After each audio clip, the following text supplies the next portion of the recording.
प्रिय विद्यार्थियों, पूर्व की कक्षा में बिहारी के जीवन परिचय और अध्ययन करते हुए मैंने प्रथम दोहे मेरी भवबाधा हरू राधा नागरी सोए जातन की झाई परे श्याम हरिद्युति होए का अध्ययन करवाया था। कोई भी रचनाकार, कवि या साहित्यकार या कलाकार अपने रचना की शुरुआत इस आराधना से करता है। तत्कालीन रीतिकालीन परिस्थितियों में राधा वल्लभी संप्रदाय के प्रभाव के कारण बिहारी जी ने सर्वप्रथम राधा की स्तुति करते हुए अपने संसार सागर से मुक्ति का मार्ग चाहा था और इस संसार सागर की मुक्ति के मार्ग का आह्वान करते हुए उन्होंने कहा कि श्री कृष्ण जिसकी परछाई मात्र से अपने श्याम वर्ण से हरित अर्थात प्रसन्नचित होते हैं, ऐसी राधा मेरे इस संसार सागर से मुक्ति को मार्ग अवश्य दिलाएगी। इसके बाद अब हम आगे के 2-3 दोहे पढ़ेंगे। अगला दोहा है मोर मुकुट की चंद्रगिनी यों राजत नंद नंद मन शशि शेखर की अकस के शेखर सतचंद।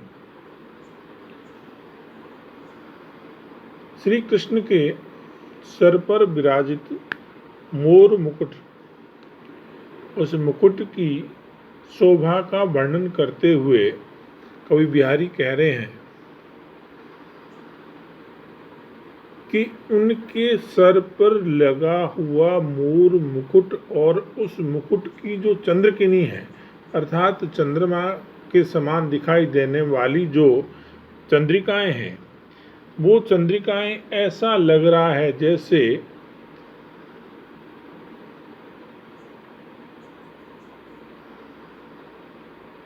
मनुष्य शेखर की अकस, कि जैसे सर पर साक्षात चंद्रमा को धारण करने वाले शिव जी से प्रतिस्पर्धा करते हुए उन्होंने इसको अपने सर पर धारण किया है। इसमें श्री कृष्ण के सौंदर्य का अत्यंत सुंदर चित्रण किया गया है कि नंद के नंद अर्थात श्री कृष्ण के सर पर सतचंद लगी हुई मस्तक पर लगे हुए इस चंद्र मुकुट की जो मोर मुकुट की जो चंद्रकिनी है, चंद्रिकाएं हैं, यों राजत इस तरह से शोभायमान हो रही है कि मानो वो शशि शेखर अर्थात शिव जी से अपनी प्रतिस्पर्धा करती हुई नजर आती हो। इस दोहे में श्री कृष्ण के सर पर विराजित मोर मुकुट की चंद्रिकाओं को शिव जी के सिर पर धारण किए हुए साक्षात चंद्रमा से तुलना करते हुए प्रतिस्पर्धा करते हुए दिखाकर कवि बिहारी ने उनकी एक एक परिस्थितियों को श्रेष्ठ स्वरूप दिखाने का प्रयास किया है। शिव जी के सिर पर विराजित चंद्रमा से श्री कृष्ण के सर में विराजित मोर मुकुट की चंद्रिकाओं की तुलना करना, उससे प्रतिस्पर्धा दिखाना, उससे प्रतिद्वंदिता दिखाना, अकश यानी प्रतिद्वंदिता करती हुई नजर आती है। इसमें श्री कृष्ण का सौंदर्य का वर्णन है, कल्पनात्मक काव्यात्मक कल्पना का स्वरूप किया गया है, मुक्तक शैली है और शशि शेखर और मोर मुकुट में अनुप्रास अलंकार है, मनुष्य शशि शेखर में उत्प्रेक्षा और शेखर में अभंग सलेश अलंकार नजर आता है। अगला दोहा तंत्री नाद कवित्रस सरस राग रतिरंग अन बूढ़े बूढ़े तरे जे बूढ़े सब अंग। इस दोहे के माध्यम से कवि ने ये बताने का प्रयास किया है कि जब तक आप अपना सर्वांग समर्पण किसी को प्रस्तुत नहीं करोगे तब तक आप उसको कभी भी प्राप्त नहीं कर सकते।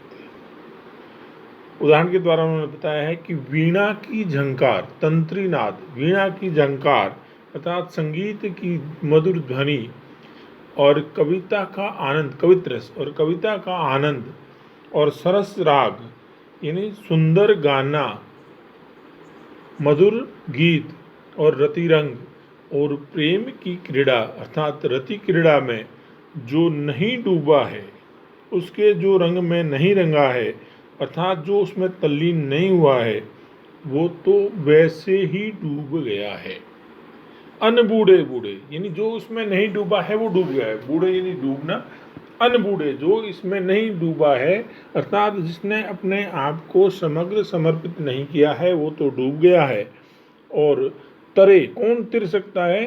जे बूढ़े सब अंग, जिन्होंने अपने समस्त अंगों के साथ अर्थात अपने सर्वांग समर्पण के साथ जिसने इस स्वरूप में अपने आप को उपस्थित कर दिया है, वो इससे मुक्त हो गया है।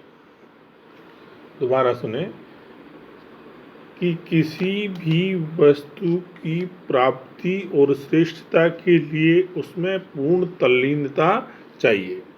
अगर ये तल्लीनता नहीं है तो आप उसको कभी भी प्राप्त नहीं कर सकते हैं। जैसे वीणा की मधुर ध्वनि या मधुर झंकार, कविता का सुंदर आनंद, सुंदर और सरस संगीत और प्रेम या अर्थात रति क्रीड़ा में जो नहीं डूबा है, वो वास्तव में जीवन में डूब गया। अर्थात जिसने समर्पण नहीं किया है, वो कभी भी इसमें सफलता प्राप्त नहीं कर सकता है।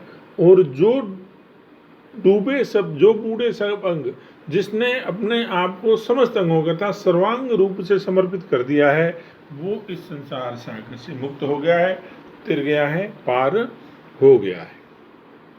अगला दोहा देखिए।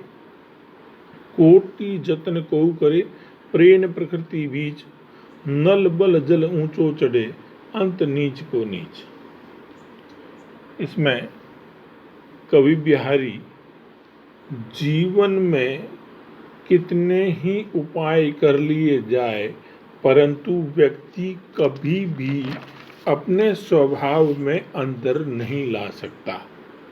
जैसे कोटि जतन को, कोटि करोड़ों, कोई भी चाहे करोड़ों प्रकार के प्रयत्न कर ले प्रेम प्रकृति बीच, परंतु वो कभी भी उसके प्रकृति में परिवर्तन नहीं कर सकता, उसके स्वभाव में परिवर्तन नहीं ला सकता। उदाहरण के द्वारा उन्होंने समझाया है कि नल बल जल ऊंचो चढ़े, कि नल के बल के द्वारा अर्थात उसके ऊपर लगाए हुए जोर से जल ऊपर तो चढ़ जाता है, परंतु उसकी गति हमेशा नीचे ही आकर के रहती है।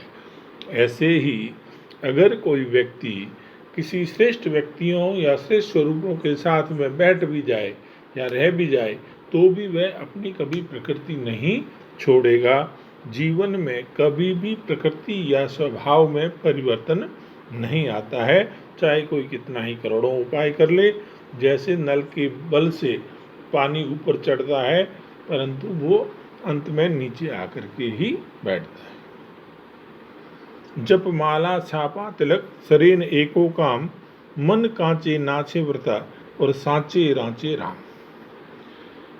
इसमें भक्ति में तल्लीनता या श्रेष्ठता को बताया गया है कि बाहरी आडंबर या आवरण से कभी भी ईश्वर की प्राप्ति नहीं होती है।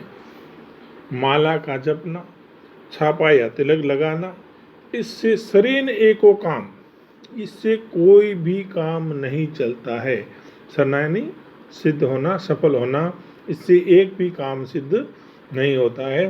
मन कांचे नाचे बता, अर्थात अगर आप अपने कच्चे मन से अर्थात आधे या अधूरे स्वरूप में अगर आपने कोई भी काम किया है, तो वो व्यर्थ है। और सांचे रांचे राम, अगर आप साचे मन से पूर्णतः रमणीय स्वरूप में होकर के सच्ची भक्ति करते हो, तो राम भी रांचे होते हैं अर्थात प्रसन्न होते हैं। अगर आप सच्चाई के मार्ग को लेकर के चलते हैं, तो स्वाभाविक रूप से श्री राम भी प्रसन्न होंगे और आपको मुक्ति का मार्ग मिलेगा। इस दोहे के माध्यम से आडंबर विहीन भक्ति करने की कवि ने हमें सलाह दी है कि माला का जपना, छापा या तिलक लगाना, इससे किसी भी प्रकार की कोई कार्य सिद्धि नहीं होगी। काचे मन से अर्थात आधे मन से, अर्ध सत्य से, बिना मन के किया हुआ कोई भी काम वो हमेशा व्यर्थ होता है। और साँचे मन से अगर कोई भी आप काम करते हो अर्थात सत्य से डूबकर और सत्य भाव से अगर बिना आडंबर के आप कोई काम करते हो, उसी से भगवान प्रभु रीझते हैं। आगे कल पढ़ेंगे।